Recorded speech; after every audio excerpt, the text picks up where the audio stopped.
Hai Sobat 7S, jumpa lagi bersama kami kesayangan kalian tentunya di channel 7S.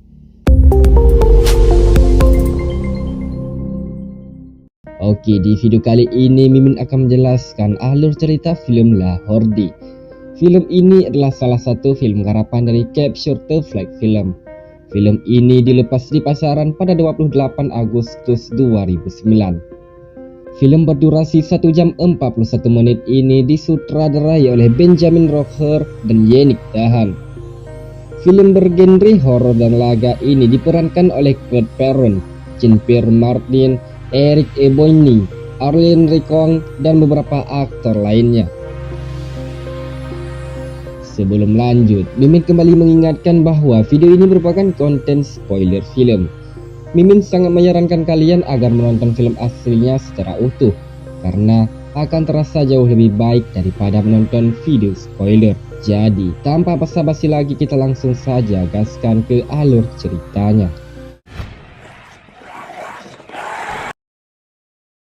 Film diawali dengan penampakan mayat seorang pria yang tergeletak di tempat pembuangan sampah. Pria itu adalah seorang polisi bernama Matthias Rivolan yang dibunuh oleh kelompok gangster asal Nigeria. Rekannya bernama Jimenez yang berada di sana menatap mayat Matthias dengan penuh amarah. Jimenez lalu membawa mayat rekannya itu untuk dikubur dengan layak. Di pemakaman itu terlihat semua orang merasa sedih dan marah atas matinya Matthias. Istri Matthias yang berada di sana terlihat sangat sedih dan terpukul atas kejadian itu. Dia lalu meminta Jimenez untuk membalaskan dendam kematian suaminya. Jimenez pun berjanji akan menghabisi mereka semua. Jimenez dan rekannya pun beraksi. Dia pergi menghampiri seorang pria untuk mendapat informasi keberadaan gangster itu. Jimenez mengambil sebuah botol dan langsung menghantam kepala pria itu. Jimenez bertanya padanya di mana gangster itu berada. Dia menghajar dan terus bertanya, namun pria itu tetap saja tak mau buka mulut. Beberapa orang kemudian datang ke sana.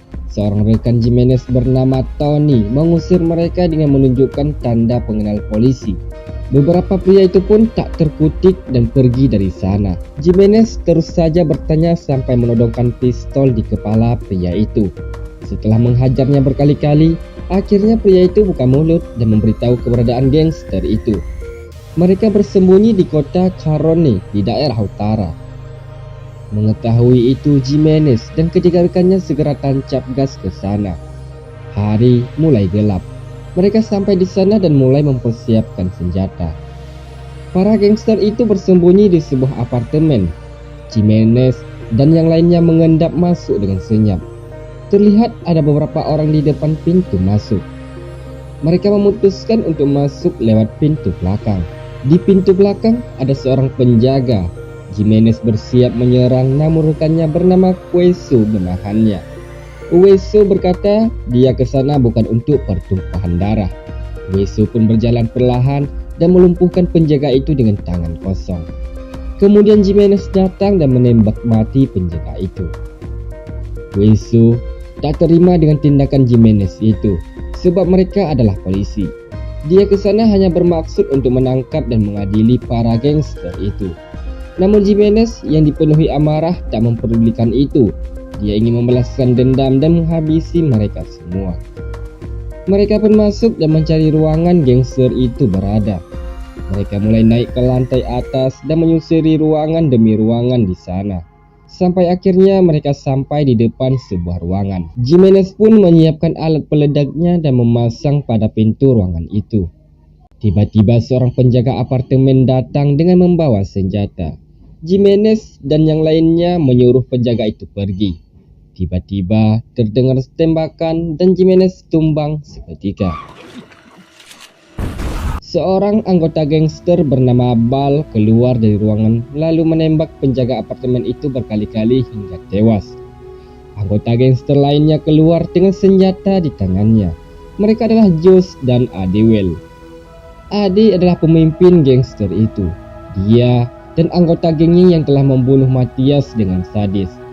Ade lalu memerintahkan anak buahnya yang bernama Ali untuk menutup semua pintu masuk ke dalam apartemen.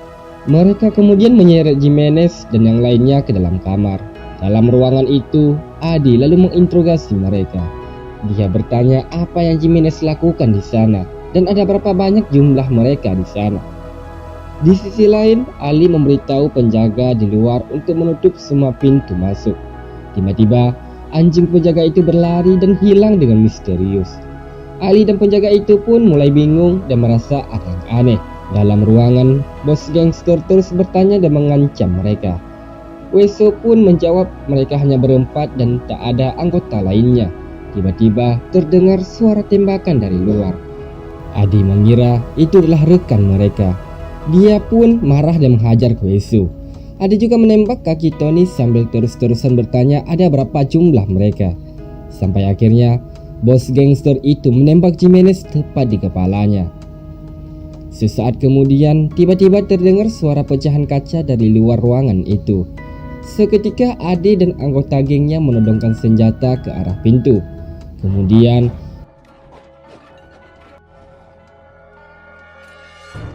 tiba-tiba pria itu dicekik dan lehernya digigit. Seketika anggota geng yang lain memberondong peluru manusia mengerikan itu. Namun usaha mereka sia-sia karena musuh mereka kali ini bukanlah manusia biasa, tapi zombie yang haus darah. Seorang anggota geng mencoba melawan namun malah tergigit. Adi segera mengambil shotgun miliknya dan menembak zombie itu hingga kepalanya hancur berhamburan. Mereka semua bingung dengan apa yang telah terjadi. Bagaimana bisa seseorang yang telah mati mereka bunuh bisa hidup kembali? Tak lama kemudian kembali terdengar suara aneh. Seorang anggota geng membuka pintu dan melihat perlahan. Tiba-tiba dia diterkam dan diseret keluar. Ternyata itu adalah penjaga apartemen yang tadi mereka tembak mati. Kini penjaga itu telah berubah menjadi zombie dan melahap anggota geng itu. Dua orang anggota geng yang tergigit tadi tiba-tiba bangun dengan tingkah yang terlihat sangat aneh. Kini mereka juga telah menjadi zombie dan bersiap menyerang. Mereka semua pun segera kabur. Para zombie mengejar mereka dengan penuh nafsu. Weso dan yang lainnya berhasil naik ke lantai paling atas dan menutup pintu. Dari atas sana, Weso dan yang lainnya melihat kekacauan yang sedang terjadi di pusat kota. Juga ada ribuan zombie yang berkeliaran di depan apartemen mereka. Kini, mereka terjebak dalam gedung yang dipenuhi makhluk mengerikan. Ade melihat untuk keluar dari apartemen itu. Weso mengajaknya bekerja sama. Aurori dan Tony pun tak terima dengan keputusan Weso yang ingin bersekongkol dengan musuh. Mereka pun sepakat untuk berjuang bersama. Mereka mulai turun dan masuk kembali ke ruangan para gangster tadi. Mereka berniat mengambil senjata. Aurori kemudian keluar dari ruangan itu. Weso menghampirinya, lalu Aurori bertanya kenapa Weso berkhianat bekerja sama dengan orang yang telah membunuh rekannya.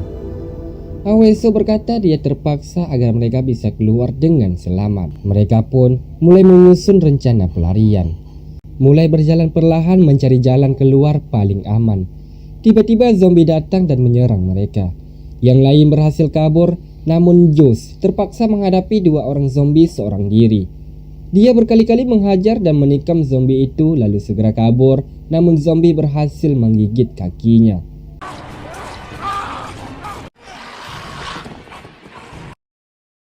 Terlihat Aurori sedang melawan seorang zombie. Mereka bertarung dengan epik, sampai Aurori menghantamnya berkali-kali dan berhasil melumpuhkan zombie itu. Weso dan yang lainnya terus berjalan menyusuri apartemen. Mereka lalu bertemu dengan seorang pria tua yang sedang menghantam mayat di lantai menggunakan kapak. Pria itu bernama Rene. Rene kemudian melihat mereka dan berjalan mendekat. Ade dan yang lainnya mengarahkan senjata bersiap menembak. Rene meminta mereka menurunkan senjata dan meyakinkan jika dia bukanlah zombie. Rene kemudian mengajak mereka ke ruangannya. Weso mencoba mengobati luka gigitan di kaki Josh. Rene kemudian membersihkan darah di kapaknya dan berkata kaki Josh telah terinfeksi dan harus segera dipotong. Josh tertawa dan mengira dia hanya bercanda. Rin mengayunkan kapak dan bersiap menebas. Seketika Josh menodongkan pistol padanya. Mereka lalu berdebat sampai akhirnya Wei-Su menghentikan perdebatan itu dan membiarkan kaki Josh tak dipotong. Di sisi lain, Tony yang terluka juga sempat berdebat dengan Aurori. Terlihat tangan Tony mulai berubah dan terlihat aneh. Aurori tiba-tiba menodongkan pistol pada Tony. Dia melempar borgol dan meminta Tony mengikat dirinya di sana. Tony yang terluka itu pun menangis dan memohon agar Aurori tak meninggalkan dia di sana. Saat Aurori lengah, dengan cepat Tony menyerangnya hingga Aurori tak sadarkan diri. Di sisi lain, Ade dan yang lainnya melihat liputan berita di televisi. Dalam berita itu dikatakan jika wabah virus telah menyebar, keadaan di kota menjadi sangat kacau.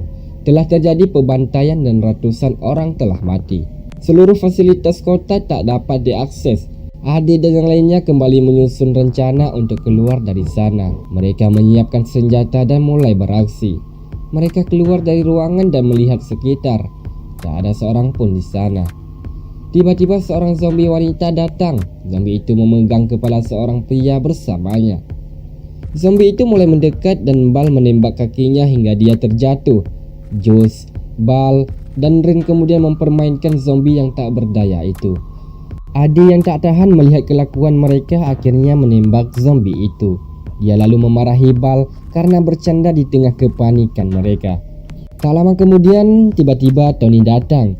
Wei-Su segera berlari memeluknya dan bertanya di mana Aurori. Tiba-tiba Aurori datang dan menembak Tony hingga tewas. Wei-Su sangat marah padanya.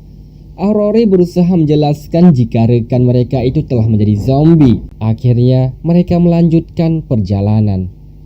Mereka masuk ke dalam sebuah lift. Tiba-tiba Bal dan Josh menodongkan senjata pada Ade dan yang lainnya. Bal benar-benar tak tahan dengan sikap Ade padanya. Selama bertahun-tahun, Ade memperlakukannya seperti sampah yang tak berguna. Bal dan Josh lalu mengambil senjata Ade dan yang lainnya lalu pergi menggunakan lift. Rin kemudian mengajak Wei-Su, Ade, dan Aurori ke ruang penjaga untuk mencari senjata. Di pintu keluar, terlihat ada ratusan zombie yang berusaha mendobrak masuk. Sampai di ruangan penjaga, akhirnya mereka menemukan beberapa senjata. Mereka mengambil satu persatu senjata dan keluar dari sana. Para zombie berhasil memecahkan kaca pintu masuk. Ratusan zombie yang kelaparan itu berhamburan masuk ke dalam dan mengejar mereka. Wei-Su dan yang lainnya bergegas kabur. Sampai di parkiran, Adi menemukan senjata mereka yang dibawa kabur Bal dan Joe. Adi menyusuri darah yang berceran dan menemukan Bal yang sedang dimangsa oleh Josh. Josh telah berubah menjadi zombie. Seketika Adi pun murka dan menembak Josh berkali-kali. Ade lalu menghantam kepala Josh ke dinding berkali-kali sampai kepala Josh hancur berlumuran darah. Ratusan zombie mulai berdatangan.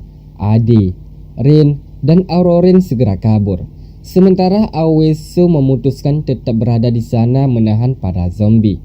Ratusan zombie mulai mendekat dan menyerang. Wei-Su berusaha bertahan dengan terus melawan. Dia berhasil naik ke atas mobil. Ratusan zombie kelaparan itu berusaha meraihnya. Wei-Su berteriak dan menembak para zombie dengan membabi buta.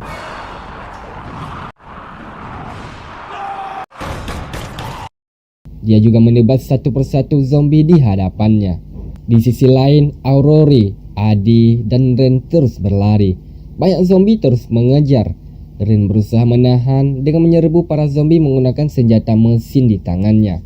Bak seorang Rambo di medan perang. Dia memberondong setiap zombie yang mendekat. Wei-Su yang terus melawan ratusan zombie seorang diri akhirnya lelah. Para zombie yang lapar itu pun menarik dan melahapnya dengan buas. Aurori dan Ade terus mencari jalan keluar. Mereka menemukan pintu keluar namun pintu itu terkunci. Kini mereka terpojok dan hanya itu jalan keluar satu-satunya. Ren terus berusaha menahan dengan menyerbu para zombie. Tak lama kemudian, peluru senjata mesin itu habis. Zombie yang haus darah itu pun masih terus berdatangan. Rin kemudian meminta granat pada Aurori. Aurori memberikan granat itu padanya dan terus berusaha mendobrak pintu. Zombie mulai mendekat. Rin menarik pin granat itu dan zombie menerekamnya. Pintu berhasil terbuka. Adi dan Aurore segera keluar. Saat itu juga Rin menancapkan granat itu pada mulut zombie yang menerkamnya. Ledakan dahsyat pun terjadi. Adi dan Aurore pun berhasil keluar dari apartemen. Mereka terus berlari menjauh sampai merasa lelah dan berhenti. Tiba-tiba Aurore menodongkan pistol di kepala Adi. Bos gangster yang sangat kelelahan itu tak berkutik dan Aurore menembaknya. Kini hanya tersisa Aurore seorang diri. Dan film pun berakhir.